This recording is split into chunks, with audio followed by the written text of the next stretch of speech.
የምታዩት አብነት ዛሬ ብር የሚሰጥ አብነት፣ ዛሬ የታመሙትን የሚያሳክም አብነት፣ ዛሬ የተራቡትን የሚያበላ አብነት በካንሰር ታመምኩ። ህይወቴ በጣም ያዘንኩበት ማለት ነው። እኔ በጣም ነው ያዘንኩት፣ በጣም ነው ያለቀስኩት። እንዴት እንዳሳዝነኝ ማለት ነው።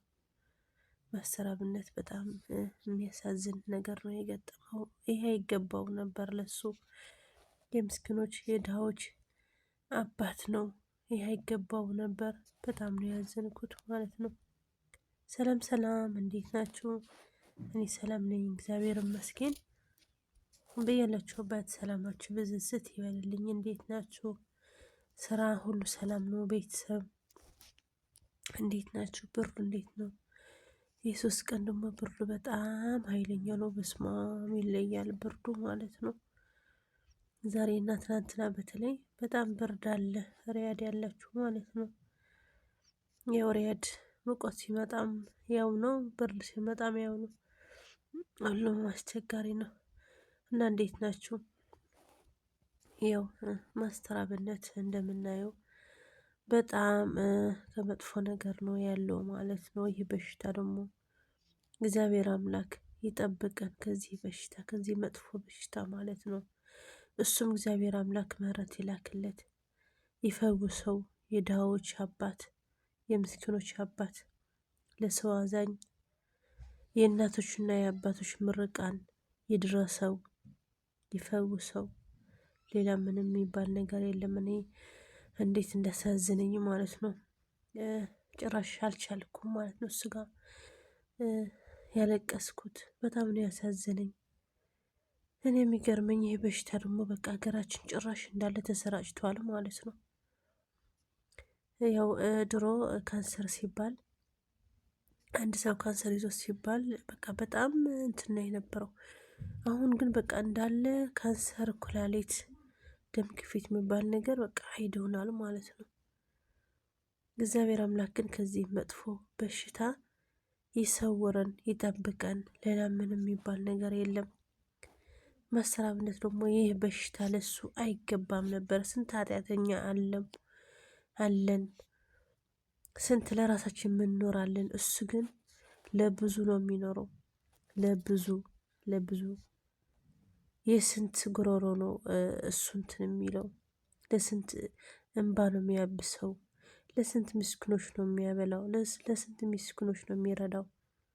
እሱ እኮ ለራሱ እኮ አይደለም የሚኖረው፣ ለሱ እኮ ነው የሚኖረው። ለምስኪኖች፣ የድሃዎች፣ ለበሽተኞች እኮ ነው የሚኖረው እሱ ማለት ነው። እኔ እንጃ፣ እኔ በጣም ነው ያሳዝነኝ ማስተር አብነት ማለት ነው። ቃላት ነው ያጠረብኝ ማለት ነው።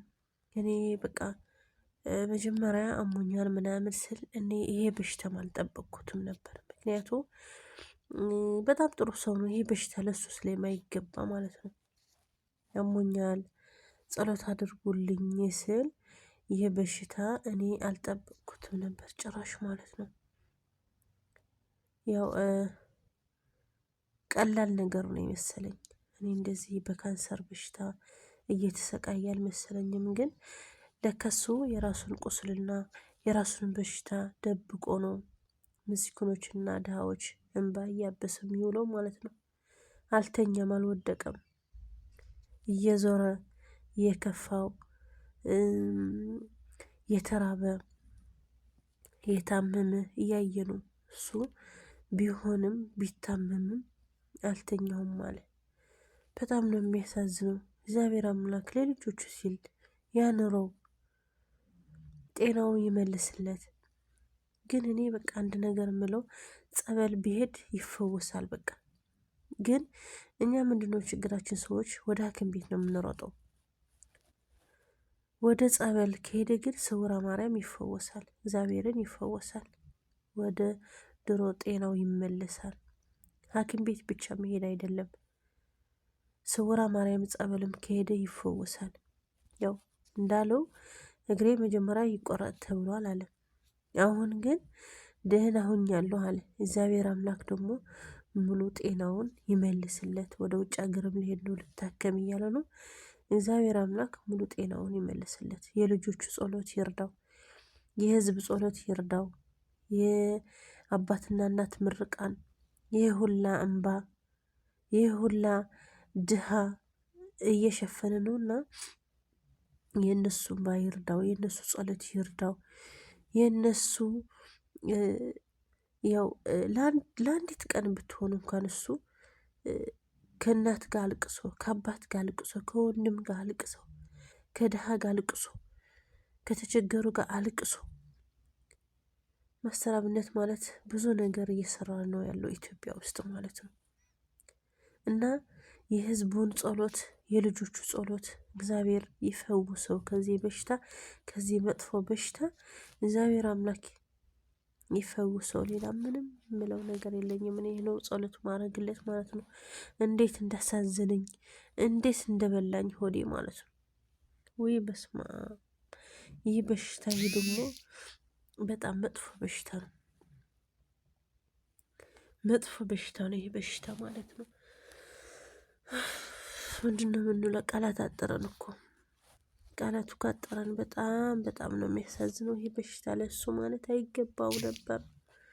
ስንት ኃጢአተኛ እያለ ይህ በሽታ ለማስተር አብነት አይገባውም። ግን ምን ይደረግ፣ ሁሉ እግዚአብሔር ነው የሚያመጣው፣ እግዚአብሔር ነው የሚፈውሰው፣ እግዚአብሔር ነው የሚገድለው፣ እግዚአብሔር ነው። ሁሉ የታመመም ሊሞት ማለት አይደለም። አንድ ሰው ታሞ ማለት ሊሞት ማለት ነው አይደለም። ማን ይታመማል? እኛ ካልታመምን። አታምኝ አይባልም፣ አጨክንብኝ ነው እንጂ የሚባለው። እኛ ካልታመምን ማን ይታመምልናል? ግን እግዚአብሔር አምላክ ከዚህ መጥፎ በሽታ ለሁላችን በያለንበት ይጠብቀን። ይህ በሽታ ይህ በጣም አደገኛ በሽታ ስለሆነ ማለት ነው።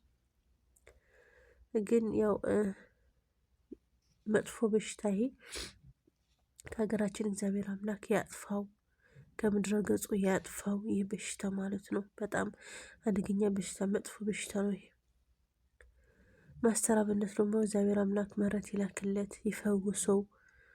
ጸበልም ሄዶ ታክሞ እግዚአብሔር የሚያመሰግንበት ቀን ቅርብ ያድርገው። ተሽሎኛል፣ ደህና ነኝ እኮ ተሽሎኛል ብሎ ለእግዚአብሔር የሚያመሰግንበትና ለእኛ የሚያስደስትበን ቀን በቅርብ ያደርግልን ማለት ነው። ሌላ ምንም የሚባል ነገር የለም። ሁላችሁም በጸሎታችሁ አስቡት፣ በሃይማኖታችሁ ሁላችሁም በጸሎት አስቡት ማለት ነው። በቅርብ ቆሎ ተፈውሶ ታክሞም ተጸብሎም ደህና ነኝ እኮ ተሽሎኛል ብሎ ለእግዚአብሔሩም መጀመሪያ ለእግዚአብሔር ፊቱን አዝሮ የሚያመሰግንበት ቀን ይስጠው። ከዛ ደግሞ ለእኛ የተጨነቃችሁ የኢትዮጵያ ሕዝብ ደህና ሆኛለሁ፣ ተሽሎኛል፣ ተፈውሻለሁ ብሎ ጥሩ ዜና የሚሰጠን ጊዜ በቅርብ ያደርግልን ማለት ነው። እኔ እንጃ እኔ አልቻልኩም በጭራሽ ማለት ነው። ያው የኢትዮጵያ ሕዝብም ሁሉም ነገር እያየነው ነው። እኔ ለራሴ አልቻልኩም። በቃ እንደዚህ መጀመሪያ አሞኛል ምናምን ሲል እንደዚህ አልመሰለኝም። በቃ እንደዚህ አይነት በሽታ የገጠመው አልመሰለኝም። አሁን ግን እንደዚህ ወጥቶ ስናገር እንዴት እንደተሰማኝ አልቻልኩም። በቃ ማልቀሱን ጭራሽ አልቻልኩም ማለት ነው። በጣም ነው ያሳዘነኝ። እስኪ ሁሉንም እግዚአብሔር ከሱ ጋር ይሁን። ሌላ ምን የሚባል ነገር የለም።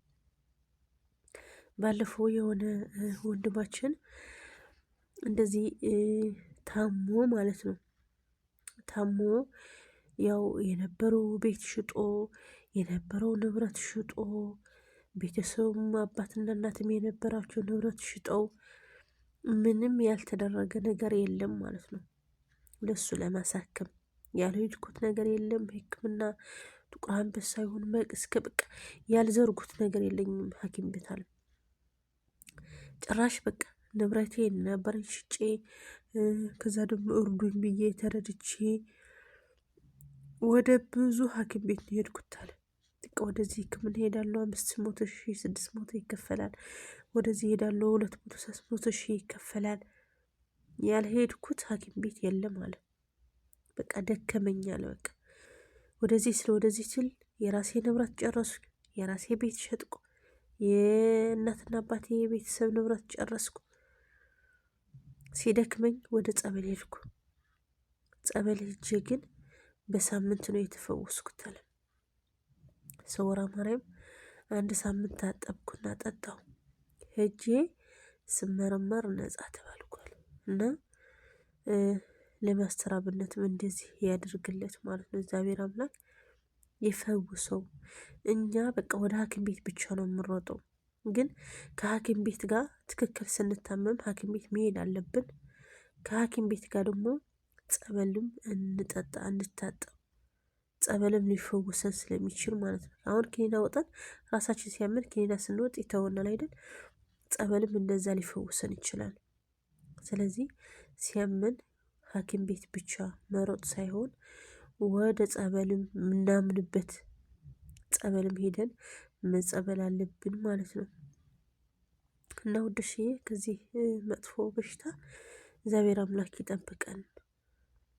ይሄ መድኃኒት የሌለው አደገኛ በተለይ ድሃ ማይታከመው ነው ይሄ በሽታ ደግሞ ማለት ነው። ከየት አምጥቶ ነው? ምንም ገንዘብ የሌለው ሰው ሊታከም አይችልም። ዝም ብሎ ቤት ቁጭ ብሎ ይሞታል እንጂ ይሄ በሽታ። ለውድሽዬ ማስተር አብነት በያላችሁበት በጸሎታችሁ አስቡት። በየሃይማኖታችን እንጸልይለት እግዚአብሔር እንዲፈውሰው። የብዙ እንባ ነው የሚያብሰው፣ የብዙ ህይወት ይታደጋል እሱ ደህና ከሆነ ማለት ነው። ስለዚህ በያለንበት በሃይማኖታችን ጸሎት እናደርግለት፣ እሱም እግዚአብሔር አምላክ ይፈውሰው።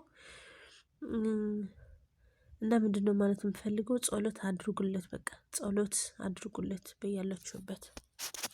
እና ውድሽ ቪዲዮን ሼር፣ ላይክ፣ ኮሜንት ያደረጋችሁ አበረታቱኝ። ቤተሰብ ያልሆናችሁ ደግሞ ሰብስክራይብ በማድረግ ቤተሰብ ሁኑ። ባይ ባይ።